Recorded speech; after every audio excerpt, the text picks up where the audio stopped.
Classmate. We got men on our side. Thank you, Deborah, for those comments, and for all the colleagues of mine who are here this morning, who speak with authority, with passion, and their own experiences, as you've heard from their statements.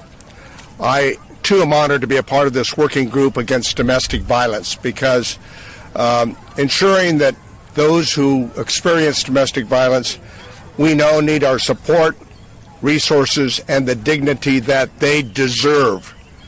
For domestic violence knows no political boundaries. It knows no gender boundaries. And therefore, our support for these efforts are not a luxury, but they are support that these individuals and these families, because oftentimes it's families that experience this domestic violence, it's a lifeline. It's a lifeline. Cuts to these programs, as my colleagues have stated, is not just a few numbers on a spreadsheet. It means real consequences. I've seen these. It means fewer shelter beds, longer wait lists for counseling, and therefore more survivors that are left in danger.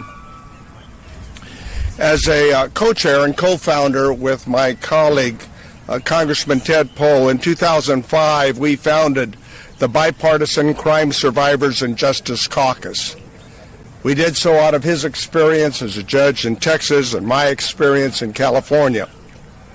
I've long, like my colleagues here, supported the Violence Against Women's Act, signed into law in 1994, and have tried to protect that funding. Victims of child abuse and the Family Violence Prevention and Services Act are there because colleagues like myself and others who are here believe that survivors deserve more than just a few words, but they deserve action. Now, I suspect I share with my colleagues here interactions with local organizations. As was noted before, the court-appointed special advocates, CASA. CASA does incredible work throughout the country. I know, I've seen it in the San Joaquin Valley with CASA organizations that I've worked with and supported.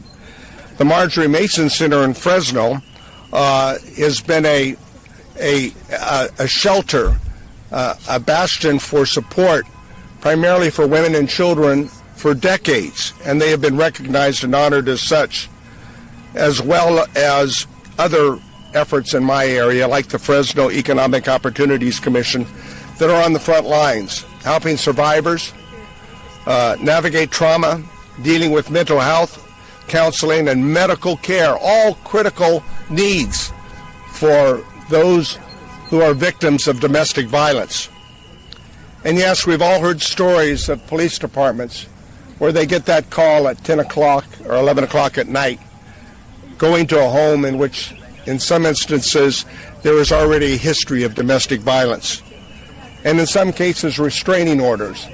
And while restraining orders are helpful and can be important, how many women and children have been killed or injured notwithstanding those restraining orders? And therefore, more needs to be done. And we're trying. But it's difficult because we're being asked to do more with less, as my colleagues noted. Due to the federal funding cuts and delays, these organizations that I have in my area and my colleagues have in their area are seeing declining resources at a time when demand for those services is increasing. And this big, whatever you want to call it, but it's not beautiful, this Reconciliation Act is not going to help, and in fact it's going to hurt those who are most in need.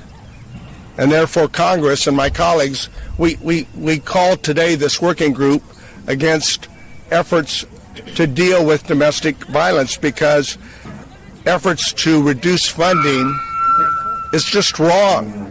It's just wrong. It's going in the wrong direction.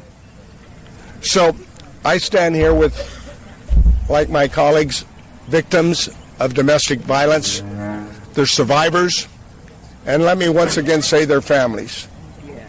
families, because they're all a part of this horrific set of circumstances they experience. And we all have our personal experience, and my friend Debbie Dingo, with such great clarity and passion, talked about her own situation, but we all have stories and experiences to share. And so therefore today I am honored to be here with these strong group of individuals who I respect and who I work with. I stand with our survivors, and I stand with the advocates throughout the country who care every day and who are reaching out every day to make a difference.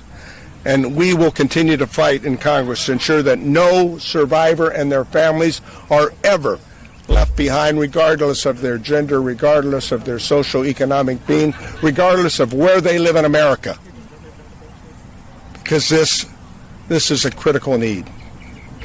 So I am honored to introduce our colleague, Representative Sykes from Akron, Ohio, who has had a long history of fighting the good fight and has her own experiences and passion to share with us.